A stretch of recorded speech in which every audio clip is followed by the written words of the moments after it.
Kenapa kau halang robot ni dari terhempas? Kau orang suruhan si Batu ke? Apa? Berhenti Bobo Boy. Kita orang ni kawan-kawan kau. Kau Tuan, jangan merepeklah. Jangan Bobo Boy. Kau dan aku kembali beraksi, kita bersama takkan berhenti. Kau tidak selamanya membara.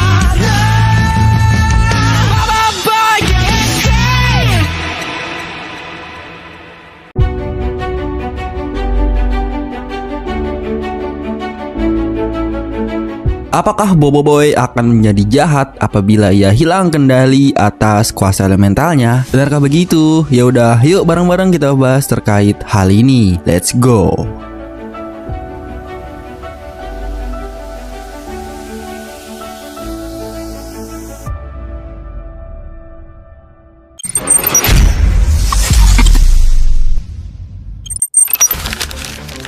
Di dunia Bobo Boy, orang-orang yang punya kuasa elemen itu sebenarnya bisa aja berubah jahat kalau mereka sampai nggak bisa ngendaliin kuasanya sendiri. Biasanya kalau udah kelewat batas atau emosinya nggak stabil, kuasanya bisa meledak dan bikin mereka keluar jalur. Tapi uniknya Bobo Boy sendiri nggak pernah jadi jahat, walaupun beberapa kuasa tahap ketiganya pernah sempat lepas kendali. Dia tetap bisa balik tenang lagi dan nggak sampai berubah ke arah yang negatif. Nah, beberapa contoh gimana kuasa tahap 3 Bobo Boy bisa nggak stabil. Yang pertama, Bobo Boy Beliung. Sebagai evolusi tahap ketiga dari Bobo Boy Angin, Beliung pernah banget kehilangan kontrol waktu lagi beraksi di planet Windara. Di momen itu, dia bener-bener ngamuk sampai bikin angin puyuh gede yang malah ngeganggu dan ngebahayain orang-orang di sekelilingnya. Situasinya lumayan kacau, tapi untungnya Bobo Boy Beliung akhirnya bisa ditenangin sama Ku Putri sampai dia balik normal lagi. Terus ada Bobo Boy Nova dan Blizzard. Nah, itu momen waktu Bobo Boy Nova sama Bobo Boy Blizzard hilang kendali bener-bener ngebuat merinding sih. Mereka kelihatan kayak bukan Bobo Boy yang biasanya. Kita kenal auranya beda, vibes-nya beda, dan kekuatan mereka kayak meledak tanpa rem. Nova yang udah kuat dari sononya aja pas hilang kendali jadi jauh lebih brutal. Kayak energi blaze-nya itu keluar nggak pakai batas. Serangannya makin liar dan tiap gerakannya kelihatan susah banget dia kontrol. Terus Blizzard juga nggak kalah ngeri. Efek esnya makin ekstrim sampai suasana sekitar langsung berubah super dingin dan tajam, kayak masuk mode badai salju yang nggak bisa dihentikan. Dari situ kelihatan jelas kalau evolusi tahap ketiga ini sebenarnya belum 100% stabil. Kuasa mereka kadang-kadang meledak sendiri, bikin Bobo Boy kewalahan dan teman-temannya jadi panik. Situasinya tuh kayak masuk mode super overpowered, tapi minus kontrol sama sekali. Kuat banget, tapi bahaya juga. Momen itu bener-bener bikin tensi ceritanya naik drastis, karena kita sebagai penonton juga bisa ngerasain kekhawatiran temen-temennya Bobo Boy. Takut Bobo Boy kehilangan kesadaran atau bahkan nggak balik jadi dirinya lagi. Intinya itu salah satu scene paling intens di serinya. Kuasanya naik level gila-gilaan, tapi resikonya yang datang juga makin besar. Kayak gambaran nyata dari kalimat kekuatan besar datang bareng bahaya besar. Nah itu, tapi untungnya Quali membuat penawar dari resep Toktaroka untuk mengantisipasi jika Bobo Boy hilang kendali atas kuasa tahap 3-nya itu. Kalau dibandingin sama pemilik kuasa lain kayak Retaka, mentalnya Bobo Boy itu bener-bener beda level. Banyak karakter lain yang punya elemen kuat justru gampang keambil alih sama kuasanya sendiri. Contohnya Kirana, yang begitu kekuatan elementalnya bangkit, dia langsung hilang kendali dan jadi kayak bukan dirinya lagi. Sementara Bobo Boy, dia malah bisa ngatur 7 elemen sekaligus tanpa jadi gila, tanpa berubah jahat, dan tanpa muncul sifat haus kuasa kayak musuh-musuhnya. Padahal tekanannya gede banget loh. Itu nunjukin kalau ketahanan mental Bobo Boy jauh lebih kuat dari para pengguna elemen lainnya. Bahkan dari yang jauh lebih berpengalaman sekalipun, Bobo Boy nggak cuma kuat fisik, tapi kuat mental juga. Dan itu yang bikin dia beda dari yang lain. Gak pernah berubah jahat, padahal kuasanya tuh punya resiko besar buat lepas kendali kapan aja. Dan yang penting banget dicatat, kalau para pengguna kuasa lain yang akhirnya jadi jahat kayak Retaka itu sebenarnya punya motivasi yang beda total. Mereka bukan cuma kehilangan kontrol, tapi emang punya rasa haus kuasa yang gak ada habisnya sampai akhirnya mereka terseret ambisinya sendiri. Sementara Bobo Boy dia pakai semua elemennya buat hal-hal yang baik. Tujuannya jelas, niatnya bersih, dan dia nggak pernah ngeliatin tanda-tanda pengen jadi yang paling kuat atau pengen menguasai dunia. Justru karena mentalnya stabil dan hatinya lurus, dia tetap berada di sisi yang benar meskipun kuasanya makin lama makin gila levelnya. Baiklah, itu dia pembahasan kali ini. Gimana menurut pendapat teman-teman? Komen di bawah ya. Oke, jangan lupa klik like video ini kalau kalian suka, dan di-share juga ya ke teman-teman kalian. Saya pamit undur diri, sampai jumpa di video selanjutnya. Bye bye.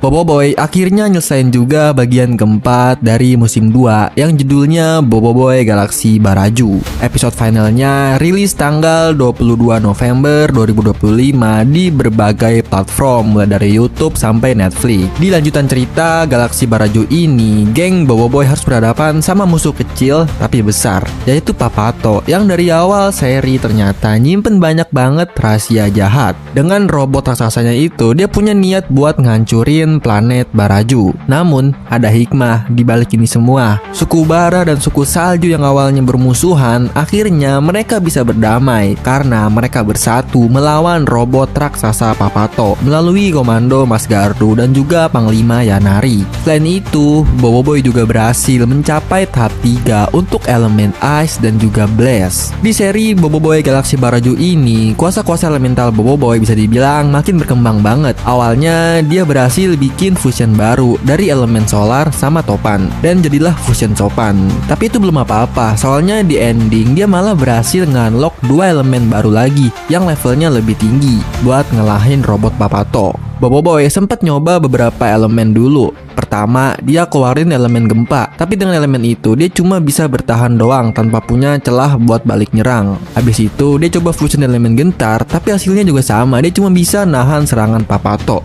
Untungnya Palu Gentar punya kemampuan nyerap energi, jadi makin lama makin nambah power. Dari energi yang terkumpul itu, Bobo Boy akhirnya bisa naik ke level 3 buat 2 elemennya, yaitu Blaze sama Es. Nah, dari situlah muncul elemen baru yang namanya Nova dan Blizzard. Kuasa ini sebenarnya udah cukup kuat buat ngimbangin robotnya Papato, tapi Bobo Boy sendiri belum bisa maksimalin kedua elemen barunya itu. Gak lama setelah berubah jadi Nova dan Blizzard, ingetannya mulai kacau karena energi yang dia pakai terlalu besar. Baiklah, itu dia pembahasan kali ini. Gimana menurut pendapat teman-teman? Komen di bawah ya. Oke, jangan lupa klik like video ini kalau kalian suka, dan di-share juga ya ke teman-teman kalian. Saya pamit undur diri, sampai jumpa di video selanjutnya. Bye bye. Jujur aja, ini bener-bener di luar dugaan semua orang. Monster tuh kayak nggak pernah kehabisan ide buat mengguncang fandom, dan kali ini mereka ngelempar kejutan yang gede banget dengan kemunculan kuasa Blizzard dan Nova. Dua kuasa itu ternyata evolusi tahap ketiga dari kuasa Es sama Blaze yang selama ini cuma diteorein sama fans. Cara mereka dimunculin juga nggak biasa banget. Awalnya kita semua dibuat salah fokus sama kemunculan fusion gentar. Banyak yang mikir cuma fan service atau pemanis doang biar alurnya kelihatan rame, tapi ternyata justru fusion gentar itu jadi kunci utama dari semuanya. Kenapa? Karena tanpa fusion gentar, Bobo Boy sebenarnya nggak punya cukup power buat ngeluarin 2 kuasa tahap 3 sekaligus. Fusion gentar di sini berasa banget kayak mesin turbo atau booster ekstra yang ngedorong kemampuan Bobo Boy sampai jauh di atas batas normalnya. Ibaratnya Bobo Boy itu udah mentok, tapi fusion gentar ini ngasih dorongan terakhir yang bikin dia bisa naik level lagi. Dan efeknya bener-bener kerasa saat Blizzard sama Nova akhirnya muncul. Momen kemunculannya juga pas banget, timingnya itu dapet banget, dan bikin ending episode ini jadi super epic. Secara keseluruhan, klimaks episode ini kerasa megah dan mantep banget. Ada feel, wah gila sih, yang bikin penonton langsung heboh. Monster sukses, bikin momen yang bukan cuma ngagetin, tapi juga kerasa natural dan masuk akal dalam ceritanya. Kedua kuasa tahap 3 ini bener-bener nutup episode dengan cara yang nendang dan bikin fans makin gak sabar nunggu kelanjutannya. Baiklah, itu dia pembahasan kali ini. Gimana menurut pendapat teman-teman? Komen di bawah ya. Oke, jangan lupa klik like video ini kalau kalian suka, dan di-share juga ke teman-teman kalian. Saya pamit undur diri, sampai jumpa di video selanjutnya. Bye bye. Episode final Boboiboy Galaxy Baraju kali ini bener-bener ditampilkan dengan cara yang super epic dan bikin merinding. Dari awal sampai akhir, Monsta bener-bener nunjukin kalau mereka nggak main-main dalam menutup arcs ini. Bukan fusion sopan, bukan juga fusion tauge yang banyak orang kira bakal muncul. Tapi justru Monsta ngelempar plot twist dengan munculnya kuasa tahap ketiga yang langsung jadi spotlight di penghujung cerita. Jujur aja, ini bener-bener di luar dugaan semua orang. Monsta lagi-lagi berhasil bikin kejutan besar dengan ngeluarin kuasa Blizzard dan Nova yang ternyata adalah evolusi tahap ketiga dari kuasa Es dan Blaze. Momen kemunculannya juga dibuat dengan cara yang gak biasa. Awalnya kita semua digocek sama kemunculan fusion gentar. Banyak yang ngira itu cuma pemanis atau distraction doang, padahal justru jadi kunci utama. Soalnya tanpa fusion gentar, Boboiboy sebenarnya nggak punya cukup tenaga atau energi buat bisa ngeluarin dua kuasa tahap 3 sekaligus. Fusion gentar di sini perannya gede banget. Jadi semacam booster yang ngedorong Boboiboy sampai bisa mencapai level kuasa yang lebih tinggi dari biasanya. Dan ketika Blizzard dan Nova akhirnya muncul, momentumnya pas banget, bikin ending episode ini kerasa megah dan klimaksnya bener-bener nendang. Secara keseluruhan, final episode ini nggak cuman kasih pertarungan seru, tapi juga buktiin kalau Monsta masih punya banyak kejutan yang nggak kepikiran sama fansnya. Pokoknya ini salah satu ending yang bener-bener worth the hype. Gila juga ya, 23 bulan berlalu kayak nggak berasa. Dari episode pertama sampai episode ke-22, Boboiboy Galaxy musim 2 bener-bener nemenin kita kayak naik roller coaster emosional. Ada momen lucu, momen tegang, momen mind blowing, sampai momen yang bikin kita cuma bisa bilang Monsta ini emang gak ada obat. Jujur, Galaxy musim kedua ini kerasa jauh lebih matang.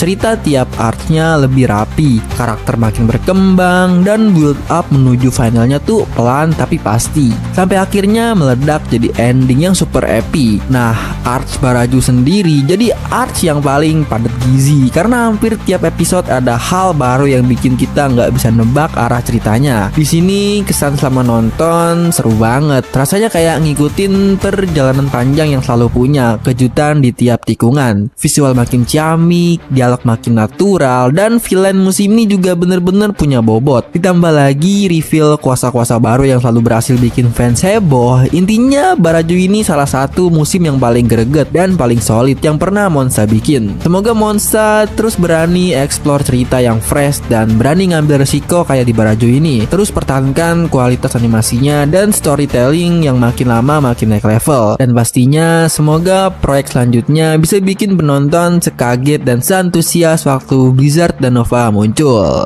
Dengan berakhirnya Boboiboy Galaxy Baraju, otomatis Boboiboy Galaxy musim kedua pun resmi tutup buku. Tapi bukan berarti perjalanan berhenti di sini. Jadi sampai jumpa di proyek Monsta berikutnya apapun itu. Para fans pasti udah siap buat kejutan baru lagi. Baiklah, itu dia pembahasan kali ini. Jangan lupa klik like video ini kalau kalian suka, dan di-share juga ya ke teman-teman kalian. Saya pamit undur diri, sampai jumpa di video selanjutnya. Bye bye.